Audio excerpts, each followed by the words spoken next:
Hello बच्चा party, this is Shivani Gurjar, your English educator from national career academy. दोस्तों, जैसे कि मैंने आपको वादा किया था कि मैं आपके लिए मॉडल पेपर्स लेके आऊंगी एग्जाम से पहले, तो हमारा पहला मॉडल पेपर आज स्टार्ट होने जा रहा है। मॉडल पेपर को किस तरीके से पढ़ना है, किस तरीके से सॉल्व करना है, सारा मैं आपको जैसे जैसे मॉडल पेपर क्लियर होता जाएगा वैसे वैसे बताती जाऊंगी। बहुत ही पेशेंटली आपको करना है। और पहली सबसे इंपॉर्टेंट चीज़ ये कि ये वाला model paper national career academy के टेलीग्राम चैनल पर मैं अपलोड कर दूंगी। तो वो फिर आप अपने टेलीग्राम चैनल को ज्वाइन कर लीजिएगा नेशनल करियर एकेडमी के, और वहां से वो पूरा पीडीएफ देख के उसको प्रॉपरली बहुत अच्छी शांति से तसल्ली से बैठ के सॉल्व करना है। देखो, अब ऐसा टाइम आ गया है कि अब फैब हम एंटर होने वाले हैं और हमारे पास मोटे मोटे तौर पे 1 महीना रहता है। तो हमारे पास देखो, मैं आपको एक छोटा एक्सप्लेनेशन दे देती हूँ अबाउट योर एग्जामिनेशन, कि आपके पास 5 सब्जेक्ट रहते रहते हैं ना।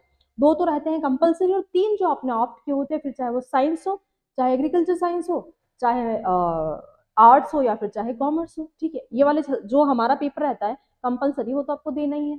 तो आपको क्या करना है कि 29 डेज का इस बार महीना मिल रहा है आपको, पूरा फेब्रवरी, 5 5 5 5 दिन के लिए प्रॉपर तरीके से एकदम क्वेश्चन आंसर सॉल्व करो।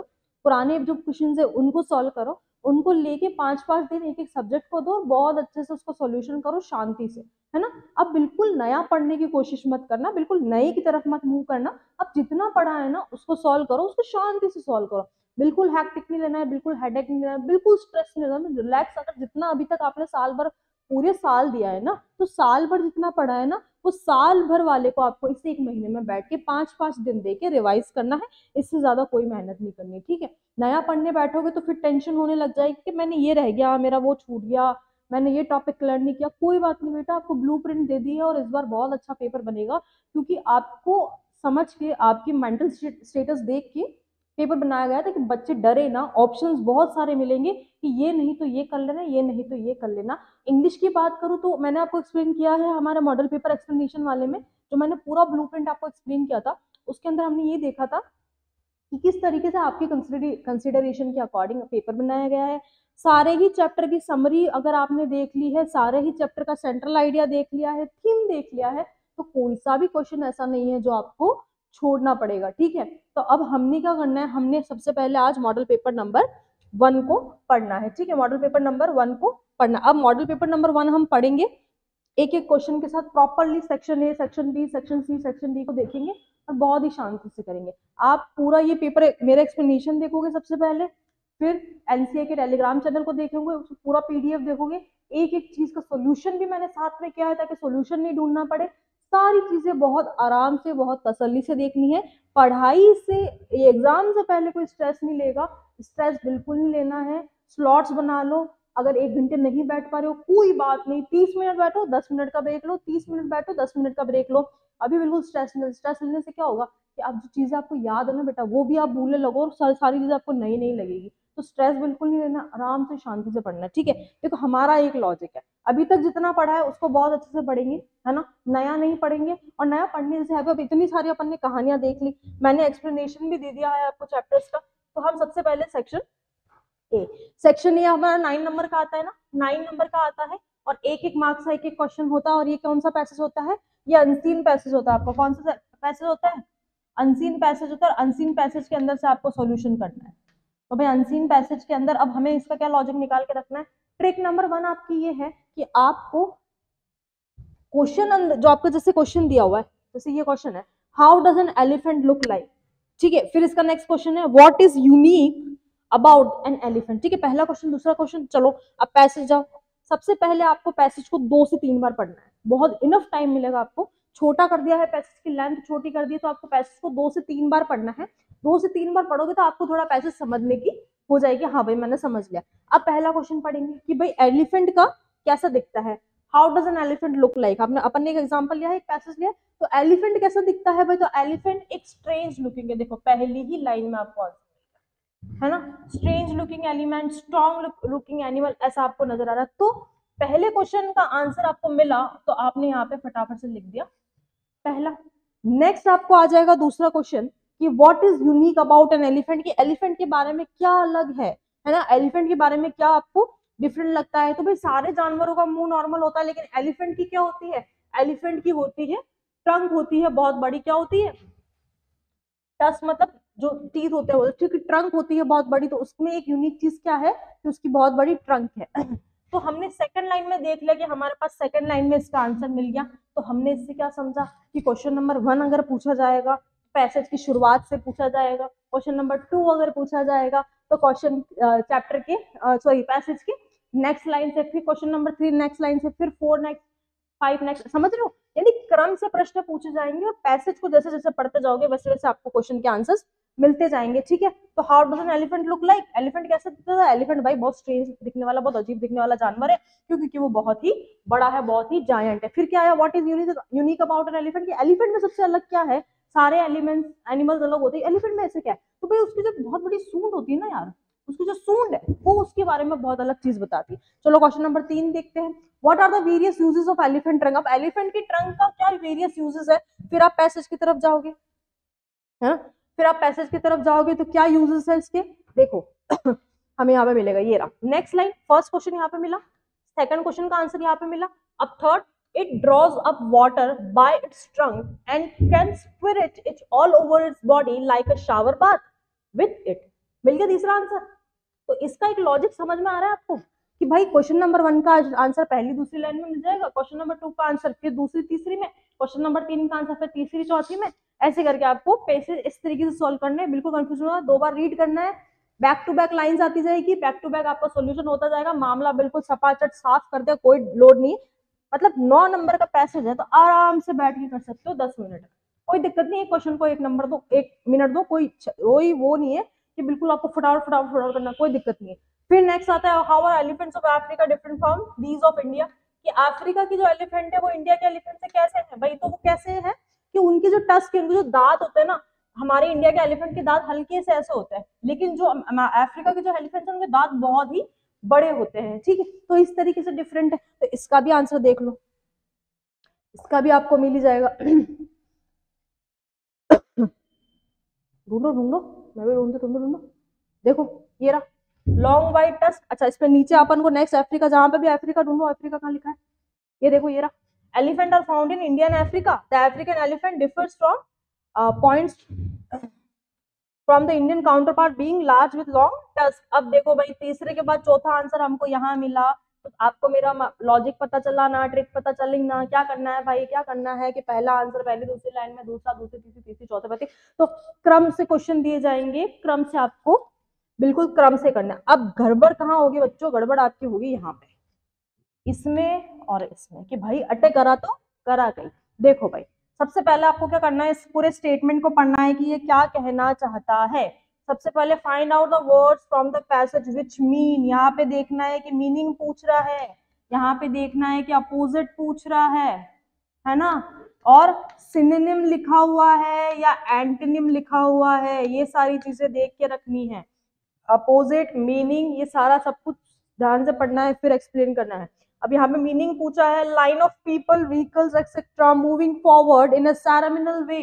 सैरामिनल वे मतलब एक लाइन में बहुत सारे व्हीकल्स जा रहे हैं, या क्या जा रहे हैं, लोग जा रहे हैं, बहुत ऐसे झुंड का झुंड लोग जा रहे हैं, बहुत सारे लोग जा रहे हैं, ऐसा तो क्या चल रहा है, रैली निकलती है, ऐसे देखते हैं ना अपन, तो उसको क्या कहते हैं अंग्रेजी भाषा में? प्रोसेशंस कहते हैं। तो प्रोसेशंस कहते हैं, तो ये वाला वर्ड आपको कहाँ मिलेगा? इन पैसेज। अब नेक्स्ट आया, a group of animal living and moving together. ये तो अपन को बचपन में आता था, है ना? हर्ड ऑफ कैटल आता था कि नहीं आता था भाई? हर्ड ऑफ कैटल, गाय का झुंड, हर्ड ऑफ, जैसे एलिफेंट लिख देते हैं, अपने एलिफेंट की बात हुई है ना? यानी झुंड को क्या बोलते हैं? झुंड को क्या बोलते हैं? हर्ड बोलते हैं। तो क्या पूछा है? ग्रुप आ गया, a group of animals living and moving together, क्या बोलेंगे भाई? हर्ड बोलेंगे। चलो भाई, ऐसे करते करते हमने सारी चीजें देख देख के क्या कर लिया, हमारे 9 नंबर क्लियर कर लिए। कर लिए कि नहीं कर लिए? कर लिए कि नहीं कर लिए भाई? बस ऐसे ही करके हमें चलनी है चीजों को, बिल्कुल कंफ्यूज नहीं होना है, बिल्कुल हमें ऐसे डिक्लेयर नहीं करना है कि हमें कुछ नहीं आता है। धीरे धीरे जैसे जैसे रीड करोगे वैसे वैसे चीजें आपको आने लग जाएगी, ठीक है? चलो, पैसेज नंबर 1 हो गया, नेक्स्ट मूव करते हैं पैसेज नंबर 2 की तरफ। पैसेज नंबर 2 कितने मार्क्स का है भाई? 6 नंबर का है मैडम। 6 नंबर का है मतलब एक एक नंबर का एक एक क्वेश्चन होगा।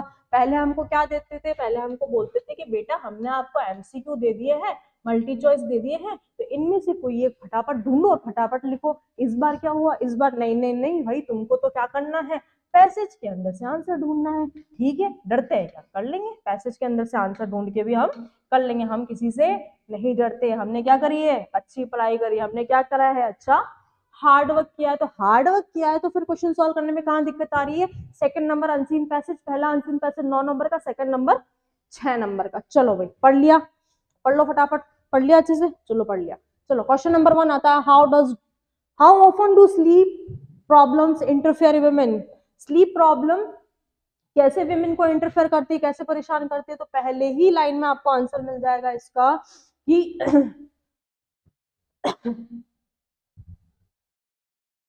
बहुत स्ट्रेस प्रोवाइड होती है फीमेल्स को, है ना। इसका आंसर देखो इसमें,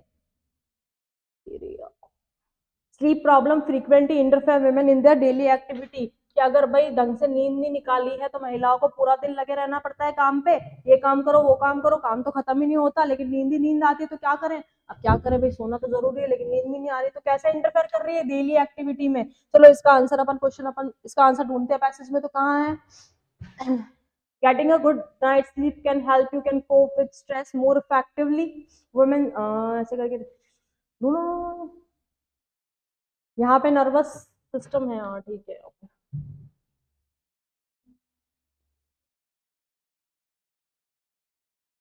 चलो भाई इसमें देखना कहाँ पे है, ठीक है, ओके। मुझे नहीं मिल रहा है, तुम्हें मिल रहा है, ये रहा भाई, मेरे को नहीं दिख रहा।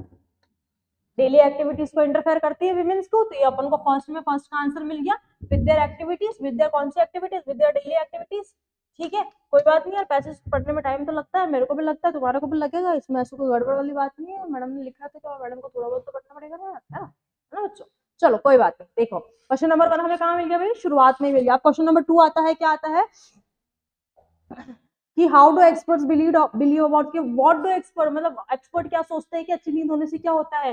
तो क्या होता है, हमारा नर्वस सिस्टम बढ़िया काम करता है, दिमाग बढ़िया काम करता है। क्या है ये, नर्वस, क्या है भाई, दिमाग अच्छा काम करेगा। अगर आप नींद नहीं आपको आ रही है, नींद में ही हो आप, तो आप किसी दूसरी बेसिक चीजों को कैसे करोगे। तो रेस्पिरेटरी नहीं है यहाँ पे, क्या है, नर्वस सिस्टम है ना, नर्वस सिस्टम।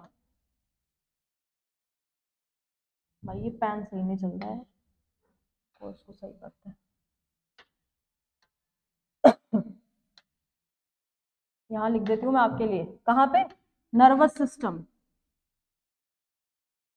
ठीक है, रेस्पिरेटरी नहीं, नर्वस सिस्टम को फंक्शन अच्छा करता है। जैसे नींद, अगर हम नींद पूरी नहीं लेते हैं तो हमारा सिर दर्द करता है ना, बस वही तरीके से है कि भाई नर्वस सिस्टम अच्छे से वर्क करता है। Right the names of activities which make people sleep well. अब कौन कौन सी एक्टिविटीज हमें करनी चाहिए कि हमें बहुत अच्छी नींद आ जाए, तो कौन कौन सी करनी चाहिए भाई, रेगुलर एक्सरसाइजेस हमें करनी चाहिए। क्या करना चाहिए, रेगुलर एक्सरसाइजेस करो, रोज पार्क में जाओ, वीकली मसाजेस लो, क्या करो, हेयर मसाज लो, हेड मसाज लो। उसके बाद क्या करना है, योगा और मेडिटेशन करना चाहिए। उससे क्या होता है, नींद बहुत अच्छी आती है, और नींद अच्छी आएगी तो आपका पूरा डे अच्छा निकलेगा। तो ये सारी चीजें हमें कहाँ से मिल जाएगी, ये सारी चीजें हमें पैसे से एक के बाद एक ढूंढनी है। ठीक है, एक के बाद एक ढूंढनी है।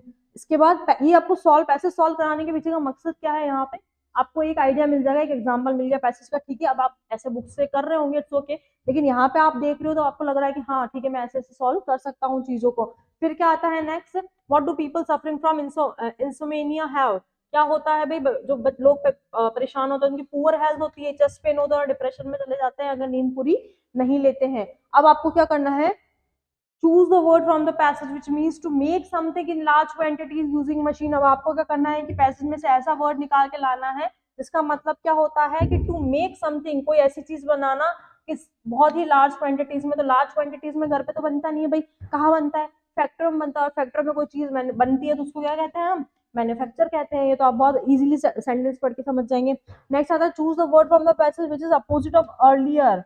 अपोजिट बताना है अर्लियर का, जल्दी का, तो क्या होगा, आफ्टर यानी बाद में। ठीक है, पहले बिफोर, बिफोर का आफ्टर। Okay got it. चलो अब सेक्शन बी, अब धमाकेदार आज चीज आ चुकी है जिसको कहते हैं क्रिएटिव राइटिंग। बेटा क्रिएटिव राइटिंग में बहुत शानदार तरीके से करना है, पैसेज सॉल्व हो जाए 15 नंबर का, फिर क्रिएटिव राइटिंग की तरफ मूव हो जाना है हमने। और हमने क्या मिलने हैं, दो दो ऑप्शंस मिलने हैं। ठीक है, क्वेश्चन नंबर 3 आपको मिल गया कि आपको 80 वर्ड्स का एक क्या लिखना है, इनविटेशन का डिक्लाइन करना है। क्या करना है? डिक्लाइन करना है, यानी क्या करना है? आपको रिफ्यूज कर देना है कि भाई साहब आपने इनविटेशन तो दिया है लेकिन मैं नहीं आ पा रहा हूँ, मेरा कोई बहुत इंपॉर्टेंट कारण रह गया है, इस वजह से मैं नहीं आ पा रहा हूँ। उसको रिफ्यूज करना है। इनविटेशन को कहाँ? आपके दोस्त है उनके बेटे की शादी में जाना था, जो मैंने पहले मॉडल पेपर वाली वीडियो डाली है जिसके अंदर मैंने पर्टिकुलरली आपको बताया था कि फॉर्मल रिप्लाई करना है। बच्चे कंफ्यूज होके बोलते हैं कि नहीं ये लेटर है क्या, ये लेटर है क्या। बेटा कंफ्यूज मत होइए, इस चीज को आप बॉक्स में भी लिख सकते हैं और इस चीज को आउट ऑफ द बॉक्स भी लिख सकते हैं। इस चीज को इस पर्पस इस तरीके से लिखना है, मैंने बुक्स देखी उसके बाद मैंने ये जज किया है कि भाई इस तरीके से इस चीज को लिखना है, क्योंकि हम कर तो फॉर्मल रिप्लाई ही रहे हैं ना। डियर अमित, क्या आएगा यहाँ पे? सेंडर्स। कंफ्यूज नहीं होंगे, आपके मार्क्स नहीं कटेंगे अगर आप इसको इस चीज से इस तरीके से करते हैं। तो सबसे पहले क्या आएगा? सेंडर्स एड्रेस, यानी मैं सेंडर हूँ भाई, मैंने भेजा है, मेरा नाम प्रकाश है तो मैंने भेजा, तो मेरा एड्रेस यहाँ पे आएगा। ठीक है, लाइन छोड़ देनी है। फिर क्या लिखना है? किसको भेजा? मेरे दोस्त का नाम क्या है? डियर अमित। क्वेश्चन में अगर दोस्त का नाम और आपका नाम दिया है तो वही यूज करने हैं, नहीं दिए हुए हैं तो आपको अपने हिसाब से कुछ भी लिख देना है। अब आपने क्या करा? डिक्लाइन करा कि भाई मैं आ नहीं सका, है ना। एक तो होता है डिक्लाइन और एक होता है एग्री करना कि हाँ मैं जरूर आऊंगा, बिल्कुल एक्सेप्ट कर रहा हूँ आपके रिप्लाई, आपके इनविटेशन को, और मैं जरूर आऊंगा। लेकिन आपको क्वेश्चन में दे रखा होगा कि एक्सेप्ट करना है या डिक्लाइन करना है। यहाँ पे हमें डिक्लाइन करने का मिला है, तो हमने इसका सोल्यूशन करा। कैसे करना है भाई? I am pleasantly surprise to receive the invitation of your son Rohit's wedding, may God bless him. I would have loved to join you on this occasion, but I have to go to Delhi for an official work. I feel bad, so I won't be able to come there. Please accept my apologies and best wishes. अब क्या करना है? Madam ये क्यों लिखा आपने? Madam ने ये इसलिए लिखा है ताकि क्या होगा कि यहाँ पे जो चीजें आपको याद करनी है वो आप सिर्फ याद करके चले जाओ, बाकी जो चीजें हैं वो क्वेश्चन में से देख के कर। शादी है, शादी है, और या फिर क्या हो गया? बर्थडे हो गया, या फिर इनोग्रेशन हो गया, ऐसी ही कोई चीज हो गई रिलेटेड। तो क्या करना है आपने? I am pleasantly surprised to receive the invitation of your son, अगर बेटा है तो बेटे की सन और बेटी है तो डॉटर। यहां तक तो हमने क्या कर देना है? Copy paste. क्या कर देना है? Copy paste. अब यहाँ पे बच्चे का नाम आए तो ठीक, अगर आपको पता है कि बच्चे का नाम क्या है तो ठीक, नहीं तो खुद से मन कर दो। वेडिंग है तो वेडिंग, और बर्थडे है तो बर्थडे लिख देंगे। या फिर योर स्टोर है कोई, उनका कोई नया शोरूम खोला है, स्टोर्स इनोग्रेशन। ठीक है, तो ये वाली लाइन तो कॉपी करके चलनी है हमने, ये वाली लाइन तो हमने याद कर लेनी है। ठीक है भाई, ये वाली याद कर ली। यहाँ पे कुछ अलग हो सकता है भाई, ठीक है, ये चीजें अलग हो सकती है, तो यहाँ पे हमने दो चीजें और ऐड कर ली कि बर्थडे है तो बर्थडे और इनोग्रेशन है तो इनोग्रेशन में इनवाइट किया, एनुअल फंक्शन है तो एनुअल फंक्शन में इनवाइट किया है। May God bless him, birthday है तो भी गॉड ब्लेस हिम लिखना है, शादी है तो गॉड ब्लेस हिम लिखना, और इनोग्रेशन हो तो गॉड ब्लेस यू। ठीक है भाई, तू इनोग्रेशन करा देगा, स्टोर खोला भाई, तेरे को बहुत ब्लेस विशेस है, भगवान तेरे को ब्लेस करे। I would have love to join on this occasion, अब ये लाइन भी ऐसी कैसी लिखनी है?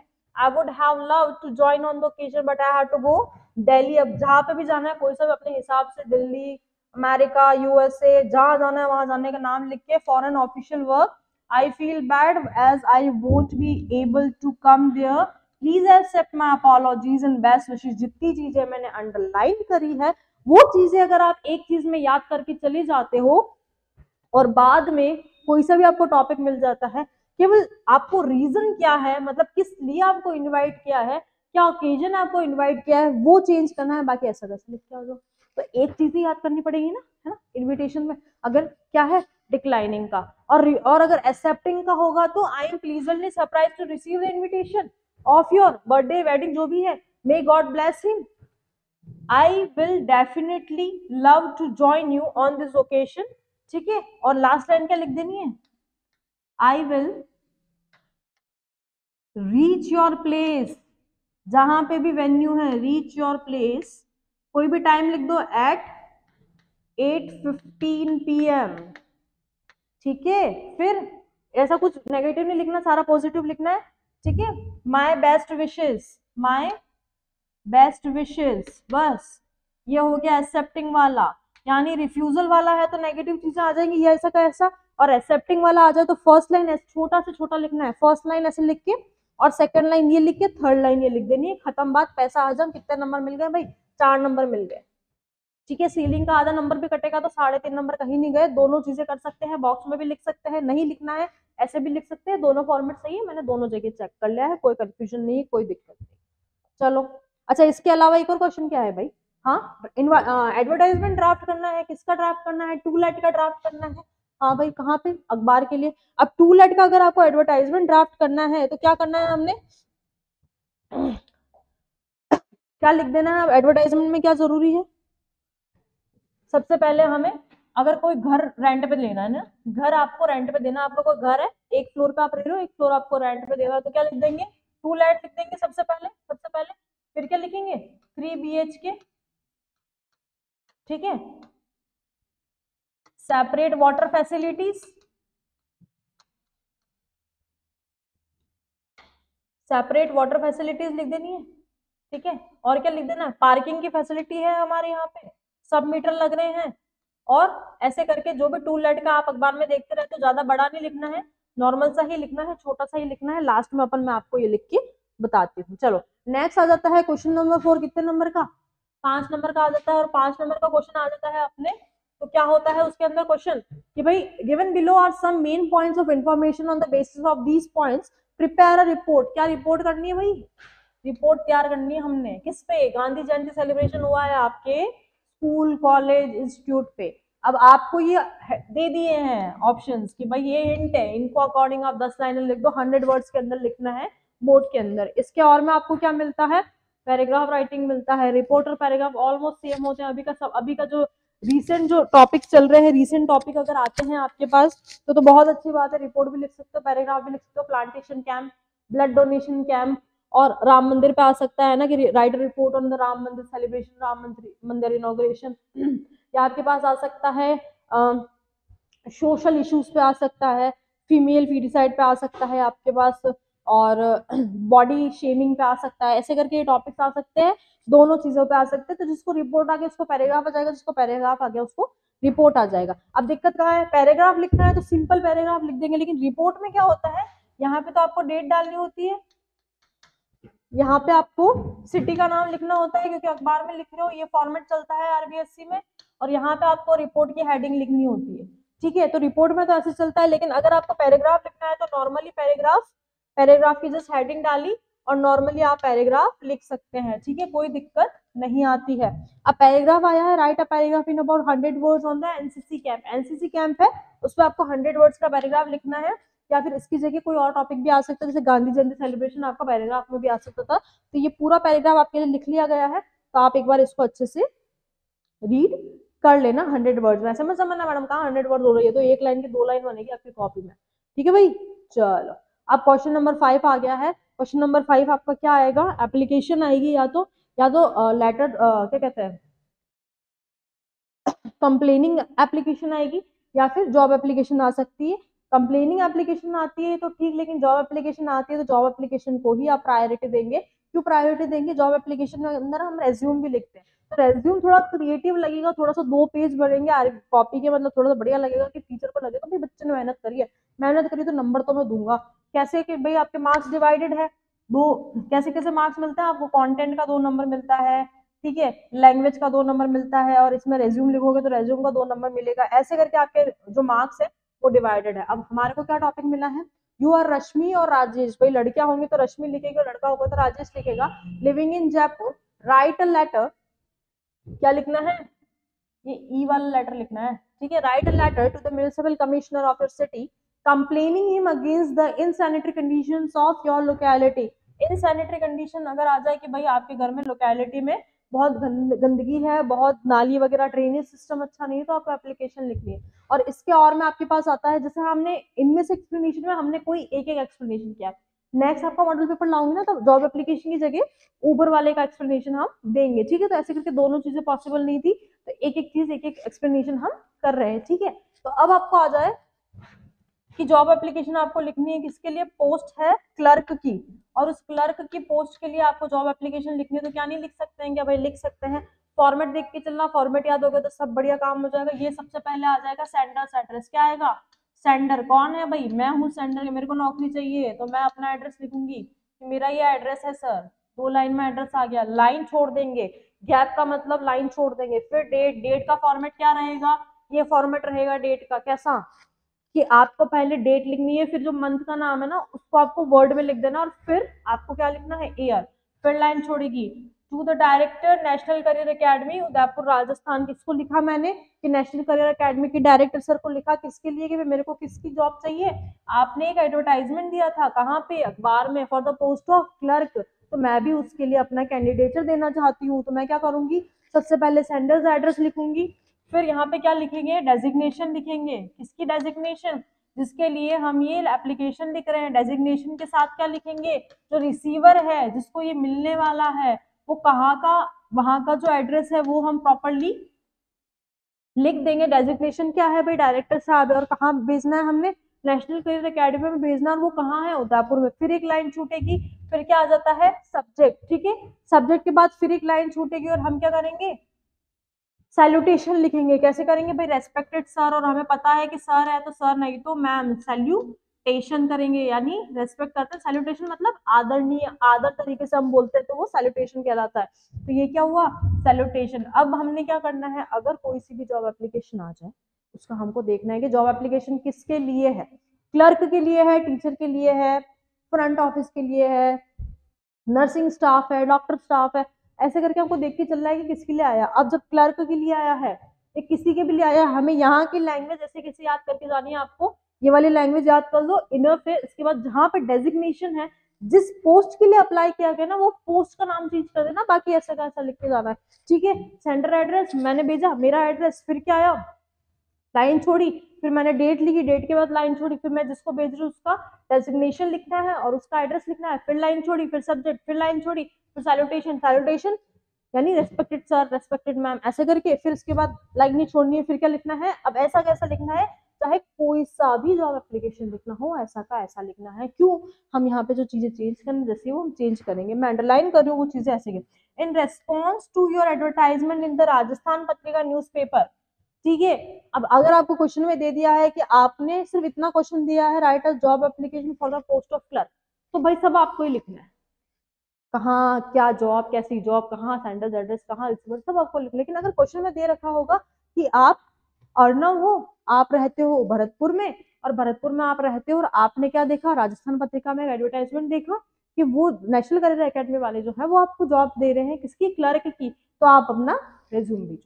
या तो इतना बड़ा क्वेश्चन होगा, या सिर्फ सिंपल सा क्वेश्चन होगा कि right a job application for the post of clerk, या तो टीचर या डॉक्टर, ऐसे करके नॉर्मल। तो फिर सारा आपको लिखना है। तो लैंग्वेज आपको ये चीज अगर आप याद कर लोगे ना, तो हर किसी में आपको अलग अलग याद नहीं करना पड़ेगा। In response to advertisement in the Rajasthan Patrika, Rajasthan पत्रिका की जगह अगर क्वेश्चन में नाम दे रखा है कि कौन सा वाला आप न्यूज़पेपर में है, फेसबुक पे है, इंस्टाग्राम पे है, तो ये चीज यहाँ पे चेंज हो सकती है। यानी कोई और न्यूज़पेपर भी हो सकता है, जैसे टाइम्स ऑफ इंडिया भी हो सकता है ना, या इंस्टाग्राम की पोस्ट हो सकती है, या फेसबुक की पोस्ट हो सकती है, या यूट्यूब पे आपने कोई एडवर्टाइजमेंट देखा। आजकल तो भाई सारे सोशल मीडिया से ही आगे हो रहे हैं, अखबार कौन पढ़ रहा है, किसके पास टाइम है ना। तो ऐसे करके कहीं से भी आपको इन्फॉर्मेशन मिली कि आप रिक्रूट कर रहे हैं, आपके पास वैकेंसी है, तो आप यहाँ से राजस्थान पत्रिका, हमने एग्जाम्पल लिया, आप कोई सा भी एग्जाम्पल ले सकते हैं, जब तक क्वेश्चन में नहीं दिया। क्वेश्चन में दिया हुआ है कि टाइम्स ऑफ इंडिया न्यूज़पेपर में आया, तो टाइम्स ऑफ इंडिया, ठीक है, समझ में आ गया ना? 2-3 बार समझा दी इस बात को। फिर डेट लिख देनी है, डेटेड ऑन, कोई सी भी डेट लिख दो, उसमें डेट लिखी है तो ठीक है, तो अपने हिसाब से आज की डेट लिख दो, कल की डेट लिख दो, कोई दिक्कत नहीं।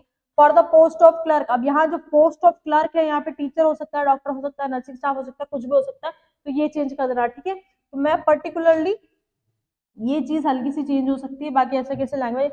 इन your institution I wish to offer my candidature, मैं भी अपना कैंडिडेचर देना चाहता हूँ, यानी मैं भी अपना रेज्यूम देना चाहता हूँ, मैं भी उसे वैकेंसी के लिए अप्लाई करना चाहता हूँ।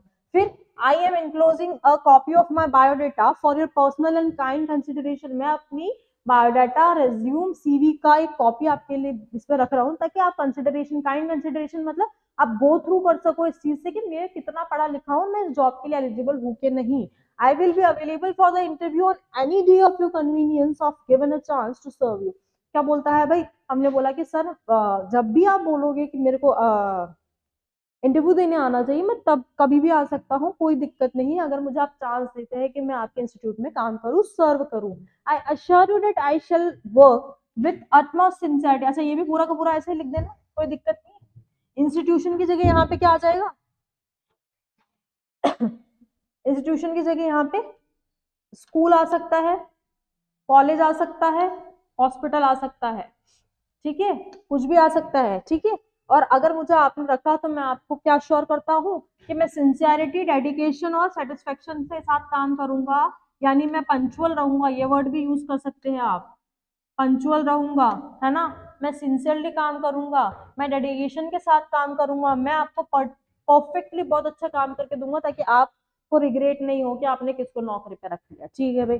यहाँ पे फिर लाइन छोड़, यहाँ पे लाइन छोड़नी, थैंक यू बोल के यहाँ पे लाइन छोड़ के योर्स फेथफुली, अगर क्वेश्चन में नाम लिखा होता नाम लिख देना, नहीं तो क्या करना है, अर्णव शर्मा या जो भी आपका नाम है, ठीक है भाई, समझ में आ गई। चलो, इतनी चीज हो गई। रिसीवर्स एड्रेस, सेंडर्स एड्रेस लिखा, लाइन छोड़ी, डेट लिखी, लाइन छोड़ी, रिसीवर्स एड्रेस और डेजिग्नेशन लिखी, लाइन छोड़ी, सब्जेक्ट लिखा, लाइन छोड़ी, रेस्पेक्टेड सर, रेस्पेक्टेड मैम एवं सैल्यूटेशन लिखा, फिर कंटेंट लिखा, कंटेंट जितना अंडरलाइन किया याद कर लेना है, केवल इंस्टीट्यूशन का नाम, जॉब का नाम, डेट का नाम और इसका नाम, न्यूज़पेपर, ये कहाँ से आपको इन्फॉर्मेशन मिली, उसका नाम चेंज होगा, बाकी ऐसे कैसे लिख देना आपने, कोई दिक्कत नहीं, सब बढ़िया है, अच्छे से हो जाएगा। इसके बाद आपने क्या करना है, इनक्लोज रेज्यूम, जो आपकी आरबीएससी बोर्ड की कॉपी होती है, इधर अटेम्प्ट करनी है आपको एप्लीकेशन, इधर डब्बा बना के आपको बनानी है रेज्यूम, बिल्कुल गड़बड़ मत करना। या फिर इस पेज पे अगर आपकी एप्लीकेशन आ रही है तो पीछे वाले पेज पे रेज्यूम लिखना है, लेकिन आधा आधा नहीं करना है, पेज पे आधा आधा करोगे तो गंदा लगेगा कि भाई ये बच्चों ने क्या करा है, ये कैसे काम करके आया है, सुंदर सुंदर काम करना है, सुंदर सुंदर कॉपी दे के ही आधे नंबर मिल जाते हैं, ठीक है। रेज्यूम लिखा, नेम लिख दिया, सारी चीजें डायरी के फ्रंट पेज में होती थी ना अपने स्कूल की, वो चीजें डाल देनी है, क्या, नेम, फादर्स नेम, आपकी डेट ऑफ बर्थ, फिर address, phone number, email address और नेशनैलिटी, लिखना चाहो नेशनैलिटी ठीक, नहीं तो कोई बात नहीं, यहाँ तक ये चीजें अच्छे से, रेज्यूम ऐसे चलेगा कोई सा भी हो। फिर एक और बॉक्स बना देना है, बॉक्स के अंदर बॉक्स बना देना, और उसके अंदर हमने क्या लिखनी है, एकेडमिक क्वालिफिकेशन, 10वीं 12वीं, BCom, MCom, BSc, MSc, BA, MA, कुछ भी लिखना चाहो आराम से लिख देना, कोई दिक्कत नहीं है। रेज्यूम को ये जो लाइन दिख रही है ना, पर्टिकुलरली बॉक्स में बनाना मैंडेटरी है, छोटी डिटेल लिखो, बड़ी डिटेल लिखो, लेकिन डिटेल्स इतनी जरूरी है बेटा, बहुत इफेक्टिव रहेगा अगर आपका रेज्यूम आता है और आपने रेज्यूम लिखा। क्यों? 2 पेज की एप्लीकेशन है। अच्छा, आप लेटर टू एडिटर लिखते हो या फिर कोई ऐसी कंप्लेनिंग एप्लीकेशन लिखते हो ना, तो वो 1 पेज में निकल जाती है, उसमें लैंग्वेज में गड़बड़ हो जाती है और दिक्कत आ जाती है। जॉब एप्लीकेशन अगर आ जाए ना, तो आपको 99.99% किसको प्रायोरिटी देनी है, जॉब एप्लीकेशन को, ठीक है, ये लिख के फिर आपको क्या लिखना है, डिप्लोमा अगर आपने किया हुआ है, हॉबीज अगर आपकी है, आप किस चीज में अच्छे हैं, कम्युनिकेशन अच्छा है, कंप्यूटर नॉलेज है, लैंग्वेज कौन कौन सी आती है, और आपने ये कहाँ से देखा, तो आपका रेफरेंस मतलब कहाँ से आपको ज्ञात हुआ कि हम नौकरी दे रहे हैं, तो न्यूज़पेपर से। बेटा, जॉब एप्लीकेशन पे मैं फोकस क्यों कर रही हूँ, जॉब एप्लीकेशन में क्या होता है कि वो चीजें इफेक्टिव दिखेंगी आपकी, ये वाला कंटेंट है 3-4 लाइन का, ये याद कर लोगे आप, फिर क्या होगा कि आप रेज्यूम जब ड्रॉ करोगे ना, तो लगेगा क्रिएटिविटी आपकी ना, क्रिएटिव राइटिंग सेक्शन होता है हमारा, तो क्रिएटिविटी लगेगी, तो एग्जामिनर बोलेगा हाँ बच्चे ने मेहनत करी है प्रॉपरली, और इजीली आपको 4-4.5 नंबर मिल जाते हैं रेज्यूम और ये सारा लिखने पे। तो भाई वो चीज जो बड़ी है ठीक है, लेकिन अंडरस्टूड तो ये भी तो सिंपल भी तो है ना, हम डायरी में लिखते थे हमारे स्कूल के, तो सिंपल भी तो है ना, तो ये चीज करने में ज्यादा नुकसान नहीं है और बड़ा फायदा है। इसके बाद चलो, सेक्शन ए पैसेज और सेक्शन बी के 3 क्वेश्चन हो गए। क्वेश्चन नंबर 3 था एडवर्टाइजमेंट या फिर इनविटेशन का डिक्लाइनिंग या फिर एक्सेप्टिंग, इसकी जगह नोटिस भी आ सकता है, ठीक है, इसकी जगह क्या आ सकता है, नोटिस भी आ सकता है। नेक्स्ट, नोटिस हम देखेंगे नोटिस और क्वेश्चन पेपर्स में, फिर या फिर तो आपके पास आ गई रिपोर्ट या फिर आपके पास आ गया पैराग्राफ, ठीक है। इसके बाद क्या होता है, एप्लीकेशन आ जाती है, और एप्लीकेशन में हमने कैसे करना है, अगर लेटर टू एडिटर आता है तो ठीक, नहीं तो जॉब एप्लीकेशन, जॉब एप्लीकेशन में जब अगर हम रेज्यूमे लिखते हैं तो रेज्यूमे थोड़ा इफेक्टिव लगता है, थोड़ा मतलब 2 पेज का काम होगा तो नंबर देने में पीछे नहीं रहेंगे, ठीक है। सेक्शन सी आपका आता है बेटा ग्रामर, और ग्रामर आपकी पूरी आती है 8 नंबर की, कितने मार्क्स की आती है, 8 मार्क्स की ग्रामर आती है, और 8 मार्क्स की ग्रामर के बाद हमने क्या करना है, सॉल्व करना है ग्रामर के क्वेश्चन। हम पहला देखेंगे section G, join the following sentences using the word given in the brackets, bracket में शब्द दिए हुए हैं, इन शब्दों के अकॉर्डिंग आपको ज्वाइन करना है सेंटेंसेस को, बस। अब क्या हो गया भाई, वर्ड आपके ये आएंगे, what, whom, that, which, where, who, ये वाले वर्ड्स आएंगे। तो ये सारे क्या है, थोड़ा सा इनको समझ लेते हैं। हर मॉडल पेपर में ग्रामर सॉल्व होगी ना, तो हर मॉडल पेपर में आपको एक्सप्लेन किया जाएगा कि क्या क्या है। व्हाट और whom क्या आया है सबके पास, आप सबसे पहले आपके पास व्हाट एंड whom। बेटा ये होते हैं रिलेटिव प्रोनाउन। क्या होते हैं, रिलेटिव प्रोनाउन होते हैं। और रिलेटिव प्रोनाउन क्या होता है भाई, ये भी तो बताओ।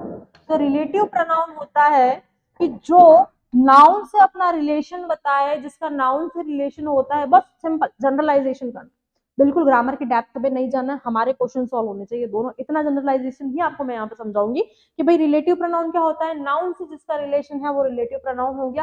यानी सेंटेंस के अंदर जो नाउन होगा उसका रिलेशन होगा इधर सेकंड सेंटेंस से, तो वो आपका रिलेटिव प्रोनाउन हो गया, इससे ज्यादा कुछ नहीं। व्हाट मतलब क्या होता है, क्या, लेकिन जब रिलेटिव प्रोनाउन के बाद आती है तो हम इसको क्या बोलते हैं, जो। क्या बोलते हैं, जो तूने क्या बोला, जो मैंने नहीं सुना। What you said, I didn't heard, what you said, what, जो समझ में आई। The teacher said something nobody could hear, teacher ने क्या कहा, किसी ने नहीं सुना। जोड़ो इस सेंटेंस को। पहला आपको ब्रैकेट में ही वर्ड दिया गया, देखो बेटा अगर दो शब्द आते तो कंफ्यूजन हो जाता है, यार यार ये करूँ, अक्कड़ बक्कड़ बम्बे 80-90 पूरे से 100 में लगा दागा, चोर निकल के भागा, ऐसा नहीं करना पड़ेगा। एक ही शब्द दे दिया भाई, एक ही शब्द दे दिया, हमने देख लिया रिलेटिव प्रोनाउन क्या होता है, जिसका नाउन के साथ संबंध होता है। यानी ऐसा जो संबंध बताएगा नाउन से, दो सेंटेंसेस है, फर्स्ट सेंटेंसेस में नाउन होगा, सब्जेक्ट होगा, उससे जो रिलेशन बताया जाएगा वो क्या होगा, रिलेटिव प्रोनाउन होगा भाई। ठीक है, व्हाट दिया हमारे को, हम कर लेंगे, हम डरते हैं क्या। ठीक है भाई, द टीचर सेड, टीचर ने कहा, सेड समथिंग, टीचर ने कुछ कहा, कुछ, समथिंग मतलब क्या आया, कुछ, समझ के चलना, कुछ। नोबडी कुड हियर, किसी ने नहीं सुना। जोड़ा व्हाट लगा के समथिंग हटा देंगे, समथिंग हटा देंगे, फुल स्टॉप के पहले वाला वर्ड हटा देंगे।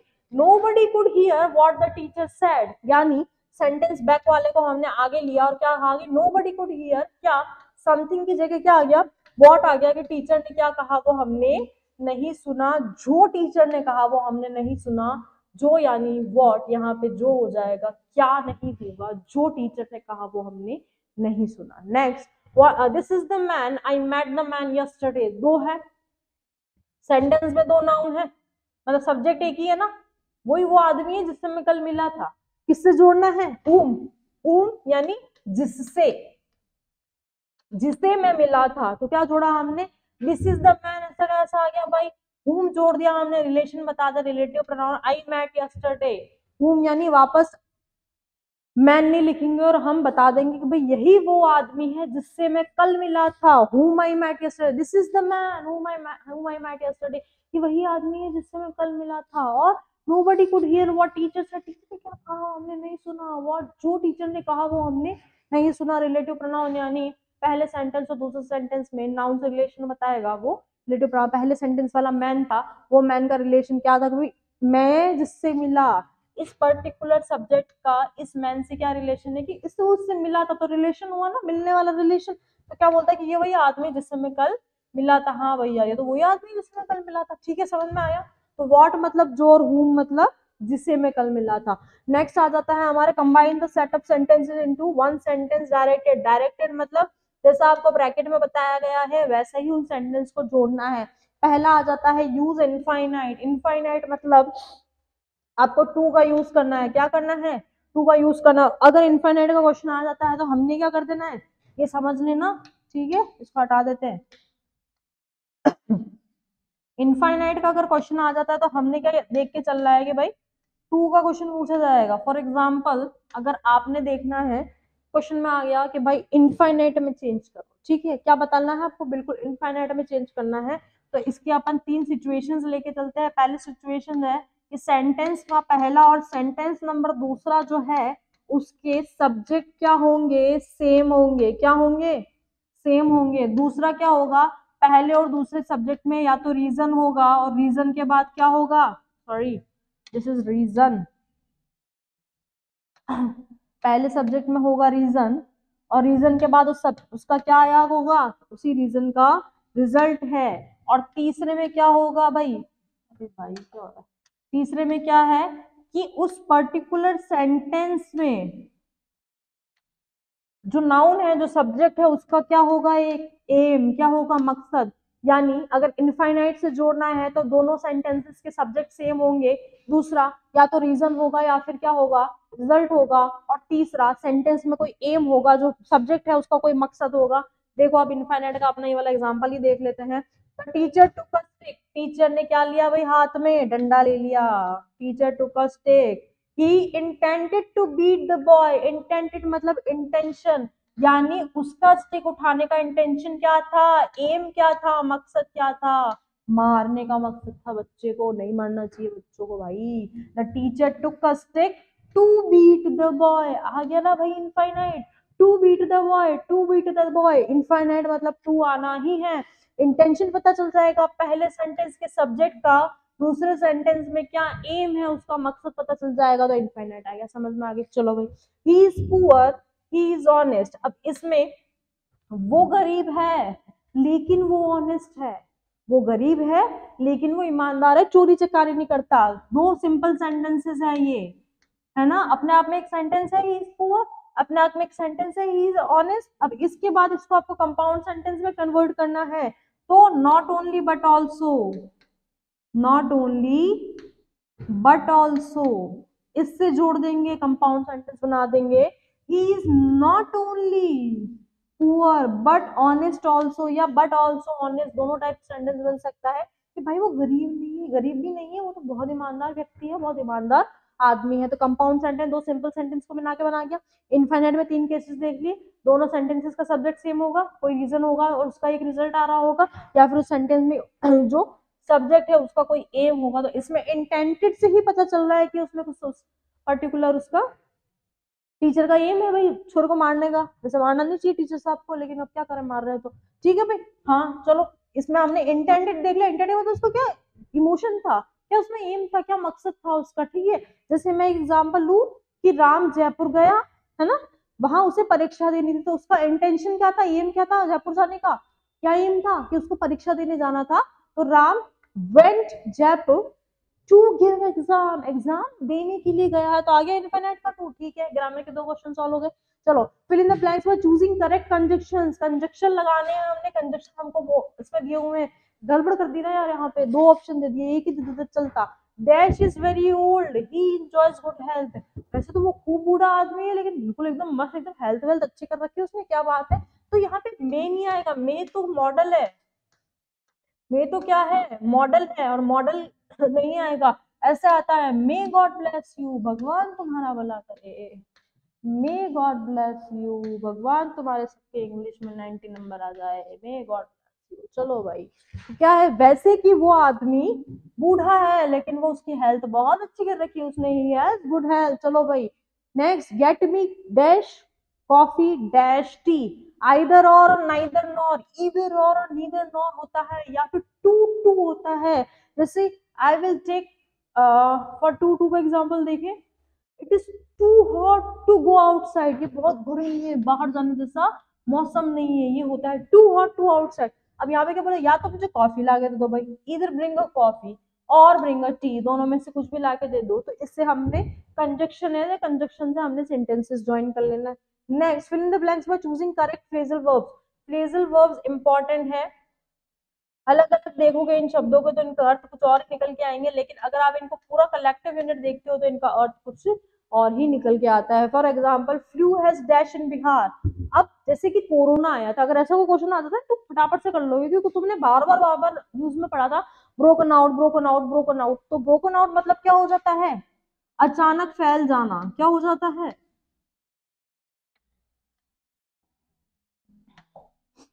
अचानक, भाई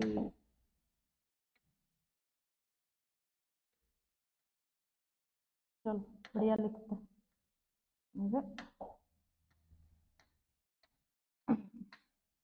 अचानक फैल जाती है ना कोई बीमारी है, तो ब्रोकन आउट बोलते हैं, अचानक फैल जाना। ब्रोक विथ मतलब क्या होता है, रिलेशन तोड़ देना, यानी डिस्प्यूट हो जाना।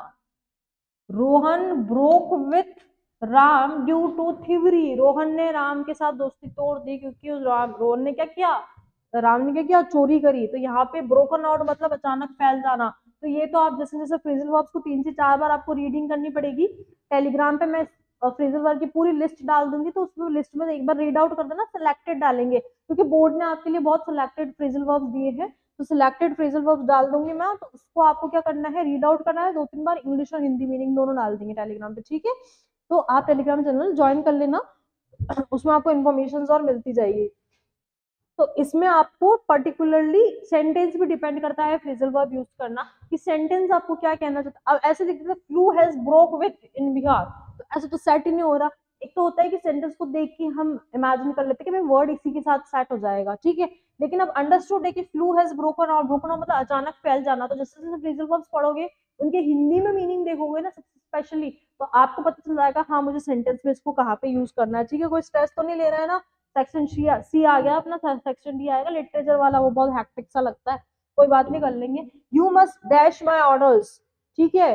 Carry off, carry out, carry out मतलब क्या होता है, मानना, यानी तुम्हें मेरे ऑर्डर्स मानने चाहिए भाई। मैं बोल रही हूँ कि पढ़ाई करो तो पढ़ाई करनी चाहिए भाई। टीचर बोले कि पढ़ाई करो तो पढ़ाई करनी चाहिए, तो टीचर ने क्या बोला, you must carry out my orders, you must carry out my orders, ठीक है।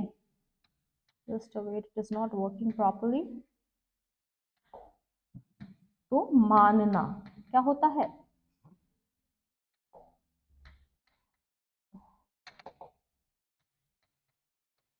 क्या होता है, मानना।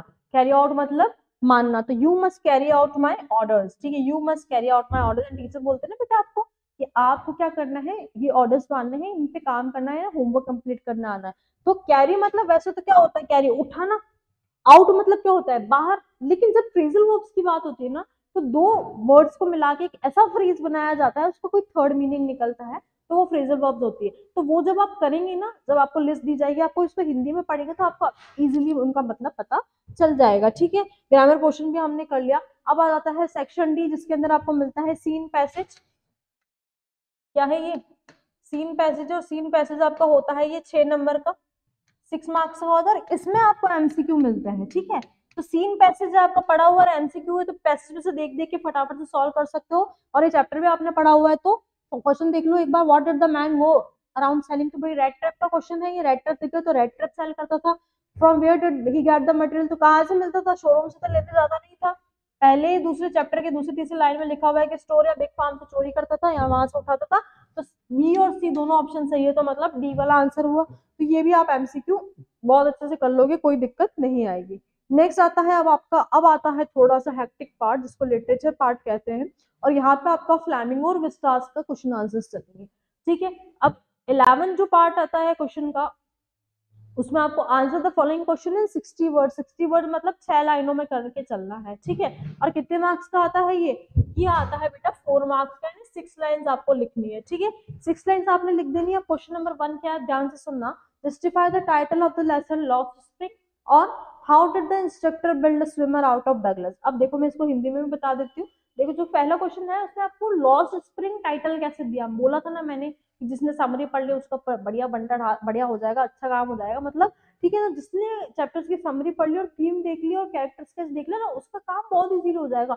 इसलिए मैं बार बार आपको बोल रही हूँ कि चैप्टर रीडिंग करने का टाइम नहीं है, थीम पढ़ो, समरी पढ़ो, थीम पढ़ो, समरी पढ़ो। उसको एक्सप्लेन किया है जो हमने यूट्यूब पे, उसको सुनो, उसको पढ़ो, तो आपको क्वेश्चन आंसर इजीली सॉल्व होंगे। इनके ऐसे ही क्वेश्चन बन के आने हैं, ब्लूप्रिंट में ऐसे ही बोला गया है, ठीक है बेटा। तो justify the title of the lesson lost spring. चलो लॉस स्प्रिंग जो चैप्टर है, Anees Jung in lost spring, है ना, कौन सा chapter, in lost spring Anees Jung describe 2 stories of stolen childhood. Stolen childhood मतलब छिना हुआ बचपन, है ना।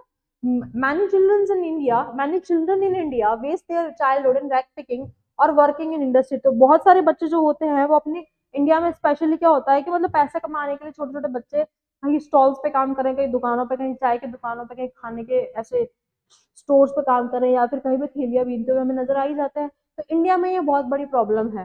Childhood is the spring of life, but to earn money, children like Mukesh and Saib have to waste this spring either in the garbage dumps or in big factories. Their best part of life is lost due to the lack of money to survive life.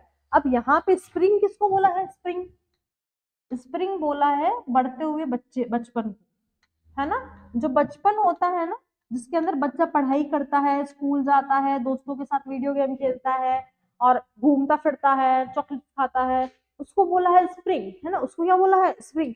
तो ये lost spring यानी बच्चों का बचपन child labour में, घर पे काम करने में, घर के बाहर काम करने में, इनमें जो वेस्ट हो जाता है उसी को लॉस्ट स्प्रिंग बोला गया है। इसमें हमको दो बच्चों की बात चली पता चली थी, मुकेश और साहेब की। साहेब रैक पिकिंग करता था, मुकेश को मोटर मैकेनिक बनना था, लेकिन उसके घर वाले क्या करते थे, चूड़िया बनाते थे फिरोजाबाद में, तो उसको भी चूड़िया बना दी एट द एंड। लेकिन उसने एक सपना देखा होता है कि मैं मोटर मैकेनिक बनूंगा, और वो at the Sahib at the end आते आते क्या करने लग जाता है, टी स्टॉल पे काम करने लग जाता है। तो इन दोनों बच्चों की स्टोरीज बताई गई है, और ये बताया गया है कि कैसे इंडिया में चाइल्ड लेबर की वजह से बच्चों का जो बचपन है वो छिनता हुआ जा रहा है। ठीक है, तो ये हमने टाइटल को एक्सप्लेन किया, एलिस जंग की जो स्टोरी थी उस पर। अब नेक्स्ट क्या आता है, how did the instructor build swimmer out of Douglas. आपको ये बताना है, जो इंस्ट्रक्टर था ना, उसने डगलस, जो जो विलियम डगलस थे, वो डरते थे पानी से, है ना, उनको फोबिया था, हाइड्रोफोबिया था, वो पानी से बहुत डरते थे। और इंस्ट्रक्टर ने ऐसे कैसा गाइड किया विलियम डगलस को कि वो बहुत अच्छे स्विमर बन के निकले। तो हमको क्या बता देना चैप्टर के बीच में ये कि ये लाइनें आई है, स्टेप्स स्टेप बाय स्टेप, तो वही हमने लिख देनी है। The instructor made a serious effort, बहुत सीरियसली उसने एफर्ट्स लगाए to build a swimmer out of Douglas, Douglas के अंदर से एक स्विमर निकालना, एक उसको पूरी स्विमिंग लर्न कराने के लिए बहुत मेहनत कर दी थी भाई। He put a belt around him, सबसे पहले क्या बेल्ट लगाया अराउंड हिम, और rope attach to the belt from him to pull him if he sink. क्या करा, सबसे पहले बेल्ट बांध दिया, बेल्ट बांध दिया, बेल्ट के बांध दी रस्सी। अब जब विलियम तैरता था ना, तो क्या करते थे जो इंस्ट्रक्टर थे, तो वो रस्सी पकड़ के रखते थे, रस्सी पकड़ के रखते थे, तो विलियम वहां तक पहुंचा, ठेठ वहां तक एंड तक पहुंच गया। और जैसे वो डूबने लगता, मतलब उसको सीख रहा था ना वो, तो डूबने लगता, तो वैसे ही वो रोप पुल कर लेते ताकि वो सिंक ना हो, ताकि वो डूबे ना। इसके बाद क्या, thus he was made to go back and forth across the pool hour after hour, ऐसे कैसे बार बार जाता, बार बार आता, बार बार स्विमिंग करता, बार बार आता। then he taught him to exhale and inhale, in this way he builds a swimmer out of turbulence। ऐसे करते करते फिर इंस्ट्रक्टर साहब ने क्या बोला, पहले तो तू उसको प्रॉपर ऐसे विंग्स कैसे करने हैं वो बताया, पैरों को कैसे करना है वो बताया, फिर उसको कैसे कब सांस लेनी है, कब सांस छोड़नी है, वो सारा बताया। ऐसे करते करते बहुत से हार्ड वर्क करके उन्होंने क्या बोला, भाई स्विमर निकाल के लाए डगलस साहब। तो आपको भी हार्ड वर्क करना है, बहुत अच्छी मेहनत करनी है, बहुत अच्छी पढ़ाई करनी है, तो नंबर लेंगे। देखो दो क्वेश्चन है इसके अंदर से, जो एक क्वेश्चन ये बन सकता था, एक क्वेश्चन ये बन सकता था, मैंने दोनों ला के दिए हैं आपको, और इन दोनों के आंसर्स भी देते, तो अच्छे से पढ़ाई करना, ठीक है। सिंपल से सिंपल लैंग्वेज देने की कोशिश करिए ताकि आपको याद ही करना रहे। फिर कंटेंट मिल रहा है, इनडायरेक्टली देखा जाए तो आपको कंटेंट मिल रहा है ना। Next question number 12, answer the following question in 20-30 words. अब फ्लैमिंगो ही बुक का 60 शब्द का एक क्वेश्चन आएगा, और में अब आ गया फ्लैमिंगो बुक का आपका चैप्टर में जो प्रोज सेक्शन है ना, चैप्टर वाला प्रोज सेक्शन होता है, उसका 20-30 शब्द का, यानी 2 से 3 लाइन लिखनी है, उनके दो क्वेश्चन आएंगे, दोनों करने हैं आपको। क्या आता है, Why did the iron master speak kindly to the peddler and invite him home? ये क्वेश्चन पूछा गया है, अब चैप्टर का नाम भी दे दिया, बच्चे कंफ्यूज नहीं हो, कुछ तो आता हो लेसन के बारे में तो वो लिख देवे, ठीक है। तो अब आपको पूछा कि आयरन मास्टर जो थे वो पैडलर से इतना प्यार से क्यों बोले, इतने प्रेम से क्यों बोले, और उन्होंने उसको घर पे क्यों बुलाया था भाई, कि भाई आयरन मास्टर ने सोचा था कि यार ये तो मेरा पुराना दोस्त है ना, ये तो मेरा पुराना दोस्त है, जिसको क्या है कि जो इसकी स्थिति बहुत खराब हो गई, पुराना कैप्टन है, इसकी स्थिति बहुत खराब हो गई, मुझे इसको देखना चाहिए, इसको अपने घर पे बुलाना चाहिए क्रिसमस सेलिब्रेट करने के लिए। चलो लैंग्वेज देखते हैं। He did this because he thought that the peddler was his old friend। क्या हुआ, क्या समझे थे भाई पैडलर को, वो रेड ट्रक सेलर को, क्यों, उनको कोई पुराना दोस्त है, जो कौन था, कैप्टन था, होता उस अंधेरे में पहचाना नहीं था, ठीक है। And had come upon bad times and needed some love and care, so he decided to take him to his home. अब उसने क्या सोचा कि बेचारे को बहुत दुख देखे, बेचारे ने बहुत तकलीफ देखी है, बहुत बहुत बुरी स्थिति चल रही है इसकी, तो मैं इसको अपने घर पे ले जाता हूँ और साथ में इसके साथ क्रिसमस सेलिब्रेट करता हूँ। तो ऐसे सोच के वो अपने घर पे लेके गया, ठीक है भाई, हमने क्वेश्चन कर लिया। तो अब इसमें क्या आया है, why did the iron master speak kindly to peddler and invite him home, ठीक है, आया ना, बेसिक बेसिक चीज निकल के आई ना इसकी, तो बस हमने यही देखनी। Why did Gandhi agree to the settlement of 25% refund to the farmers. अब गांधी जी कैसे एग्री कर गए थे कि 25% में मान क्यों गए थे गांधी जी भाई, तो क्यों माने थे, Gandhi agreed to the settlement because of the first time the British landlords surrendered part of the money they are taken in compensation and with it a part of their prestige। अब क्या बोला गांधी जी का question आया है कि जो Indigo chapter है उससे क्वेश्चन आया, उससे क्या पूछा गया कि 25% के रिफंड पे क्यों मान गए गांधी जी। तो गांधी जी को क्या करना था, गांधी जी को तो ये करना था कि भाई कैसे इन ब्रिटिशर्स की मैं ऐसी करूं, कैसे इनको मैं नीचा दिखाऊं। मतलब गांधी जी का ये मकसद था कि जो शेयर क्रॉपर्स हैं, जो जो पीजन्स हैं, जो फार्मर्स हैं, उनको मैं ये सिखाऊं कि डरना नहीं है, तुम तुम्हारी धरती पे रहते हो, तुम तुम्हारे देश में रहते हो, तुम्हारे ऊपर कोई ऐसा रूल नहीं कर सकता, तुम तुम्हारे हक के लिए लड़ाई कर सकते हो। तो मेन मकसद गांधी जी शुरू से क्या लेके चल रहे थे कि मुझे इनके अंदर जो डर है ब्रिटिशर्स का, फॉरेनर्स का, जो ये ब्रिटिश इंग्लिश लोग आए हुए हैं, इनका जो डर है, मुझे डर निकालना है। तो गांधी ने बोला ठीक है 25% तो मेरे को पैसे वैसे भी कोई लेना देना नहीं है भाई, मेरे को किससे लेना देना है कि भाई तुमने सरेंडर कर लिया, तुमने मान लिया कि हाँ तुम गलत हो, हाँ तुम गलत हो, तुमने क्या किया, पीजेंट्स के साथ गलत किया ना, और तुम्हारी मैंने प्रेस्टीज प्रेस्टीज की बात आ गई कि तुम्हारी इज्जत पे बनाई ना, तुमने सरेंडर कर दिया ना, बस मेरे को तो यही करना था। इसी वजह से गांधी जी मान गए 25% पे। भाई अपने जैसा था तो भाई पूरे के पूरे दे, और पूरे क्या 125 दे, 25% क्यों मानूंगी मैं? मेरी जब जमीन से तुमने इतना प्रोडक्शन लिया है तो भाई मेरे को 125% दो, ज्यादा दो, कम पे क्यों मानू? नहीं मानू, कम पे क्यों नहीं मानू? गांधी जी नॉन वायलेंट आदमी थे भाई, लड़ाई नहीं पसंद थी अपने जैसे उनको। उन्होंने बोला कि ठीक है इनकी इज्जत पे आ गई है यार, इन्होंने ये मान लिया कि हाँ ये गलत है, अपन को तो चाहिए ये कि ये झुक जाए अपने सामने। ऐसे तो बहुत डरा रहे थे पीजेंट्स को, लेकिन हाँ झुक गए तो ठीक है, हाँ हमको तो ये चाहिए था झुके, ऐसे कैसे हमारे देश में रह के हमारी वो करेंगे, नहीं भाई हम नहीं करने देंगे। इसके बाद आ जाता है, ध्यान से सुनना, बिल्कुल दिमाग लगा के, क्वेश्चन नंबर 11 आता है, क्वेश्चन नंबर 10 आता है सेक्शन डी का, सेक्शन डी का seen passage, seen passage Flamingo book का 6 नंबर। ठीक है भाई, एमसीक्यू आ रहा है। क्वेश्चन नंबर 11 आता है प्रोज सेक्शन 60 वर्ड्स का, 4 नंबर का। क्वेश्चन नंबर 12 आता है 20-30 वर्ड्स का प्रोज सेक्शन फ्लैमिंगो का। अब आपके आ जाए पोइट्री फ्लैमिंगो में से, क्या आ जाती है? पोयम वाला पार्ट किसमें से? फ्लैमिंगो में से।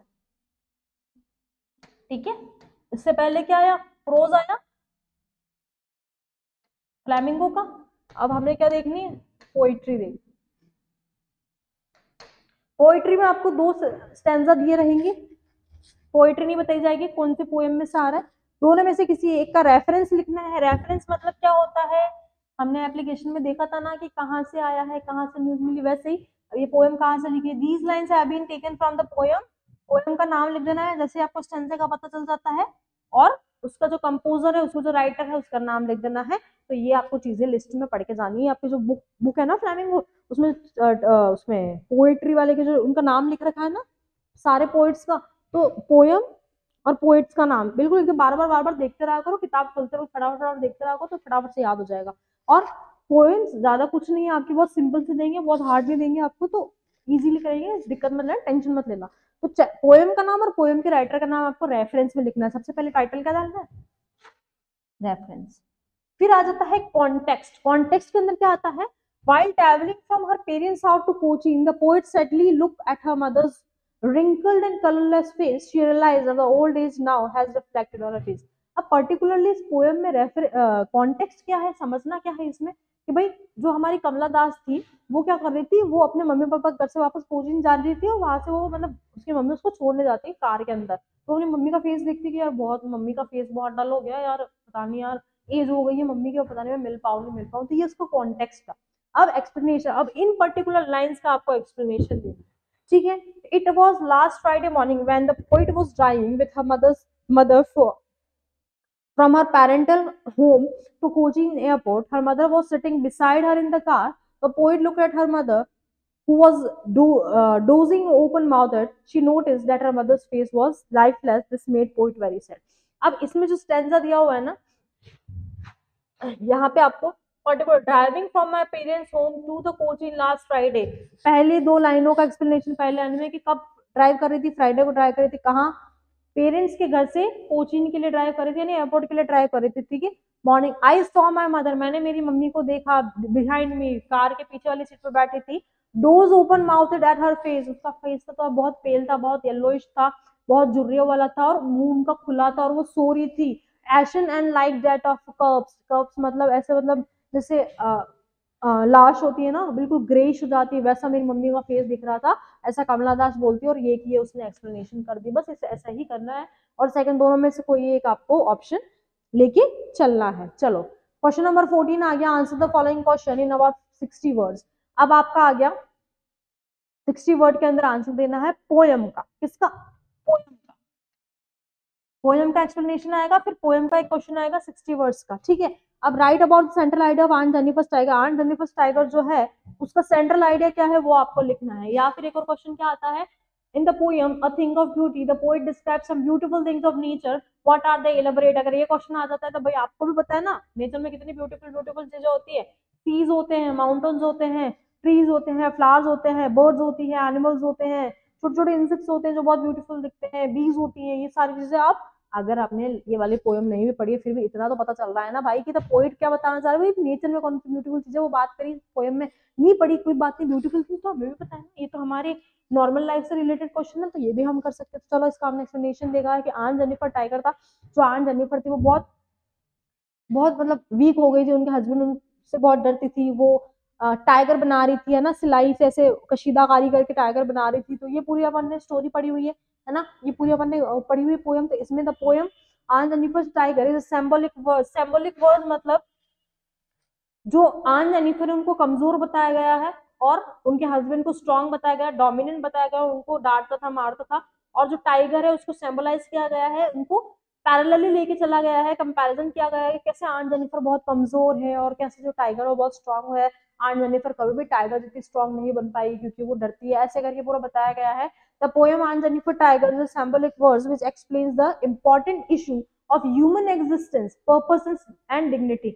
क्या बताता है भाई, ह्यूमन के एग्जिस्टेंस और आप अपनी खुद की पर्सनल आइडेंटिटी को जब तक नहीं बताओगे, जब तक लोगों में ये नहीं पता है कि भाई ये पर्टिकुलर बंदा भी कोई वैल्यू रखता है, आपकी वैल्यू आपसे ही होगी। तो ह्यूमन एग्जिस्टेंस, पर्पस, आपका पर्पस क्या है, आप पैदा हुए तो आपका क्या, आपको करना क्या है लाइफ में, जीना और मर जाना, ऐसा तो नहीं है। लेकिन आन जेनिफर क्या थी बेचारी, शादी हो गई, जो वेडिंग रिंग थी उनकी वो भी उनके लिए बहुत हैवी थी, मतलब बहुत बड़ा बर्डन थी। ऐसे करके ये पोएम को अपन को एक्सप्लेन करा गया है और कैसे अपनी डिग्निटी के लिए फाइट करना चाहिए ये भी हमने इसमें देखा था। And all women who is burden bye her family responsibilities has lead a life over which she never had any control. ऐसी लाइफ उन्होंने जी की कभी वो अपने कंट्रोल में उस चीज को नहीं कर पाई, कभी वो अपने हिसाब की चीजें, अपने लेवल की चीजें नहीं कर पाई, अपने मन की चीजें नहीं कर पाई। She finds a way to distract herself by embroidering picture on cloth. अब अपने आप को स्ट्रेस से, उस प्रॉब्लम से रिलीव करने के लिए वो एम्ब्रॉयडरी करती थी क्लोथ के ऊपर। The tigers are strong and proud, something something she never could be. और जो टाइगर था वो ज्यादा स्ट्रॉन्ग था, ना कि आंट जानी पर। आंट जेनिफर इतनी स्ट्रॉन्ग नहीं थी और ना ही वो हो सकती थी। तो हमने क्या बता दिया, सेंट्रल आइडिया बता दिया इस पूरी स्टोरी का। अब आता है ब्यूटी। अब थिंग ऑफ ब्यूटी, नेचर की देख लो, some beautiful things of nature the poet has named are the sun that gives us warm, जो सूर्य है जो हमें गर्मी देता है, ऊर्जा देता है। Light and life in the world, light देता है, लाइफ देता है, प्लांट्स कैसे ग्रो करेंगे अगर सनलाइट नहीं होगी। The moon with its silvery light looks beautiful, trees that blesses with, moon कितना ब्यूटीफुल सिल्वर सिल्वर लगता है रात को। ब्यूटीफुल जो ट्रीज है वो हमें शेड देते हैं, शेल्टर देते हैं। रिवर जो हमें पानी देती है बहुत अच्छा सा।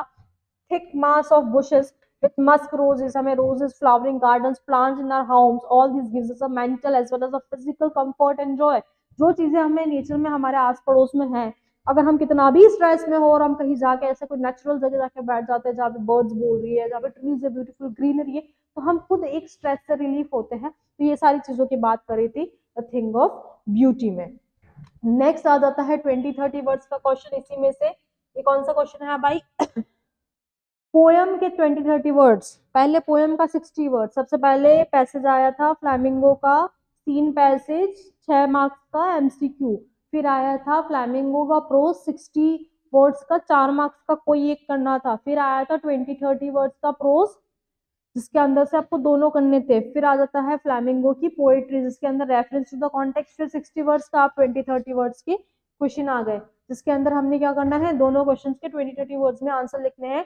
What are the parting words of the poet in smile signify. यानी पोएट जो थी वो अपनी मम्मी से दूर जा रही थी ना, कोचिंग जा रही थी, तो उसकी मम्मी को देख के बोलती है कि मम्मी मैं आपसे जल्दी मिलूंगी। ऐसे ही वर्ड्स है ना parting words, see you soon अम्मा ऐसे बोलती थी वो ना, ऐसे बोल के उसने बाय किया होता है। तो क्या बता रहे हैं ये चीज हमको क्या बता रहे हैं, तो सबसे पहले पार्टिंग वर्ड्स लिख देने हैं। The parting words of the poet was see you soon अम्मा, मतलब मम्मी मैं आपसे जल्दी मिलती हूँ। These word signifies her hope to see her mother soon again, है ना, ऐसे बोलते हैं बाय मम्मी मैं आपसे जल्दी मिलती हूँ। तो क्या थी, उसको उम्मीद थी, एक था कि हाँ मैं मेरी मम्मी से जल्दी मिलूं, क्योंकि उसने क्या सोचा था कार के अंदर कि मेरी मम्मी अब ज्यादा दिन की नहीं है, क्या पता मैं मिल पाऊँ नहीं मिल पाऊँ, ऐसे करके कमला दास ने सोचा था। लेकिन क्या था, पार्टिंग वर्ड्स क्या बता रहे थे कि hope to see her mother soon again, it is a kind of promise to her mother. क्या बोलते कि पोइट बोलते हैं कि भाई ये प्रॉमिस था उनकी मॉम से कि मम्मी मैं आपसे जल्दी ही मिलती हूँ, आपको कुछ नहीं होगा। Why do some car owners stop, why do some car owners stop at the road side stand. अब एक और क्वेश्चन है कि रोड साइड स्टैंड जो पोएम हमने पढ़ी है, तो रोड साइड स्टैंड के बहुत सारे स्टैंड लगे होते हैं फ्रूट्स वगैरह के, है ना, तो वहां पे क्वेश्चन पूछा कि वहां पे जो शुरुआती स्टैंजा है ना पहला वाला, वहीं में इसका आंसर छुपा है कि रोड साइड स्टैंड पे लोग गाड़ी क्यों रोकते थे, क्यों रोकते थे। Some car owners stop here to ask the route, कुछ कार ओनर्स वहां पे गाड़ी इसलिए रोकते थे कि उनको रास्ता पूछना होता था, or for taking a back turn or inquire if they would sell gas but none of to purchase the things that the roadside stand owners sell। क्या बोलते कि कुछ तो रास्ता पूछने के लिए खड़े होते थे, कुछ पूछते थे कि ये रास्ता कहाँ जा रहा है, कुछ पूछते थे कि ये रूट हम जहाँ जाना चाह रहे हैं वही जा रहा है क्या, है ना, कुछ पूछते थे कि आपके पास जैसे सीएनजी एलपीजी वाली गाड़ियां होती है ना कि आप भाई आपके यहाँ पे गैस अवेलेबल है क्या, क्या आपके यहाँ पे गैस अवेलेबल है क्या, ये पूछने के लिए आते थे, या फिर इन सारे कामों के लिए आते थे लेकिन परचेज करने के लिए नहीं आते थे रोड साइड स्टैंड से कुछ भी। तो ये चीजें रोड साइड स्टैंड के जो ओनर थे उनको बुरी लगती थी कि यार हमारे यहाँ से कुछ खरीदता तो है नहीं, कभी तो रास्ते पूछ के चल जाते हैं, कभी हमारे यहाँ पे पूरी गंदगी करके चल जाता है, मतलब उसको गाड़ी पे ब्रेक लगा दो थोड़ा डस्ट डस्ट हो जाता है, तो क्यों रुकते थे, क्योंकि उनको रास्ता पूछना होता था, क्योंकि बैक टर्न लेना होता था, या क्योंकि इंक्वायरी लेनी होती थी कि भाई तुम्हारे यहाँ पे हमारा सीएनजी एलपीजी भरवाना है तो है क्या गैस अवेलेबल। इसके बाद क्वेश्चन नंबर 16 आ जाता है आपका 60 वर्ड्स का। 60 वर्ड्स का क्वेश्चन कहाँ से आता है, विस्तास किताब में से। कहां से आता है, विस्तास किताब में से। दिस मीन्स पूरा हमारा फ्लैमिंगो कंप्लीट हो गया। फ्लैमिंगो से पोइट्री से 2 क्वेश्चन देख लिए, अब विस्तास वाली किताब आ गई। विस्तास वाली किताब में से आपको पूछा जाएगा character sketch. Character sketch, mister Lamb का on the face of it, mister Lamb का टिन लेक था, मिस्टर लैम डायरेक्ट से मिलते हैं, डायरी से मिलते हैं, उसकी लाइफ चेंज कर देते हैं, मिस्टर लैम अकेले रहते हैं, लोनलीनेस से रहते हैं, मिस्टर लैम का गार्डन होता है, वहां पे एप्पल्स होती हैं, एप्पल का वो जैम बनाते हैं, अकेले रहते हैं, ऐसे करके पूरा उनका कैरेक्टर स्केच देना है। और उन्होंने कैसे इफेक्ट मतलब पॉजिटिव वे में इफेक्ट डाला था किस पे, डायरेक्ट की लाइफ पे, वो भी हम इस पे लिख सकते हैं। और दूसरा क्वेश्चन क्या है, why did the tiger king decide to kill 100 tiger, describe the efforts he made to attain his target. अब क्या होता है कि जो द टाइगर किंग वाला चैप्टर है ना, उसके अंदर क्या होता है, जो टाइगर किंग होता है उसको 100 टाइगर मारने होते हैं। अब वो 100 टाइगर क्यों मारना चाहता है भाई, कि इसलिए मारना चाहता है क्योंकि उसके जो एस्ट्रोलॉजर्स आए थे उन्होंने बोला था कि जो ये टाइगर किंग है ये बहुत जल्दी मर जाएगा, और ये क्यों मरेगा, क्योंकि ये शेर की वजह से मरेगा, ठीक है, टाइगर उसको मतलब टाइगर उसको टाइगर की वजह से मरेगा, काट के खाएगा, मतलब टाइगर उसको नुकसान पहुंचा सकता है। तो उन्होंने वो 100 टाइगर मारने के बोले कि 100 मतलब पर्टिकुलर टारगेट बताया था कि 100 टाइगर होंगे, जो लास्ट टाइगर होगा ना वो उसको हार्म करेगा, वो उसकी जान ले लेगा, है ना।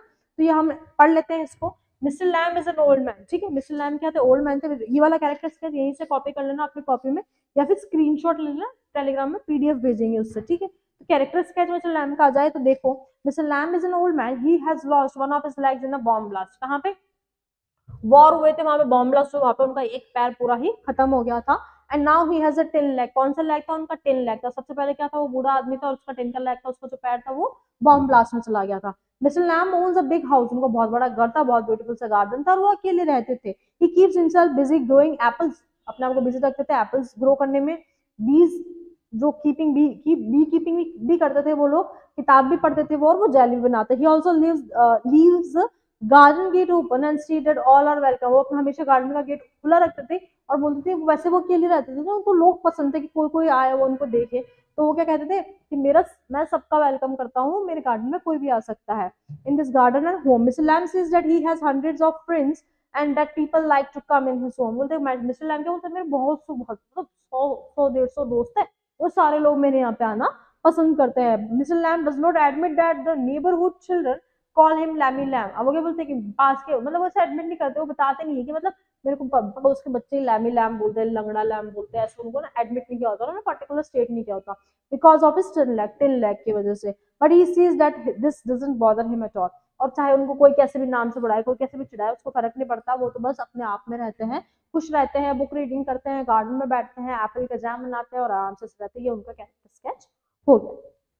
नेक्स्ट आ जाता है the tiger king decided to kill 100 tiger because, ये तो क्वेश्चन से आ गया, the astrologer predicted and that the tiger king would be killed by the 100 tiger, मतलब जो 100वां टाइगर होगा ना उससे टाइगर किंग की डेथ होगी।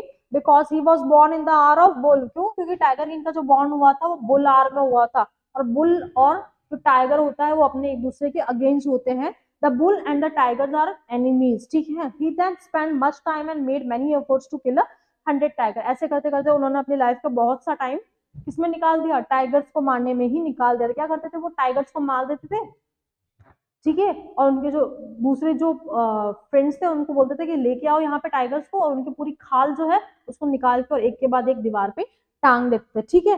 This tiger king even married a girl from another kingdom which had a large tiger population, then tigers become extend in this own kingdom. क्या होता है कि टाइगर किंग को इतना जुनून चढ़ जाता है ना कि भाई मैं तो नहीं मरूंगा टाइगर से, लेकिन मैं सारे टाइगर्स को मार दूंगा। तो वो उनके जो पर्टिकुलर किंगडम है वहां पे तो टाइगर्स खत्म हो जाते हैं, है ना।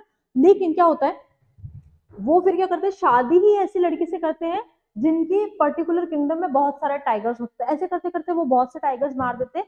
एट द एंड सारे टाइगर एक्सटिंक्ट हो जाते हैं, सारे टाइगर खत्म हो जाते हैं, मर जाते हैं। तो ये टाइगर किंग ने क्यों भाई टारगेट किया था 100 उनको मारने का, क्योंकि एस्ट्रोलॉजर ने प्रेडिक्ट किया था कि टाइगर किंग की जो डेथ होगी वो किससे होगी, वो टाइगर क्यों मारने की वजह से होगी। चलो अब क्वेश्चन नंबर 17 आ जाता है। Answer the following question in about 20-30 words. अब वापस विस्तार के क्वेश्चन आ गए। विस्तार का 60 वर्ड्स वाला देख लिया था हमने, अब 20-30 वर्ड्स वाला क्वेश्चन आ गए हैं।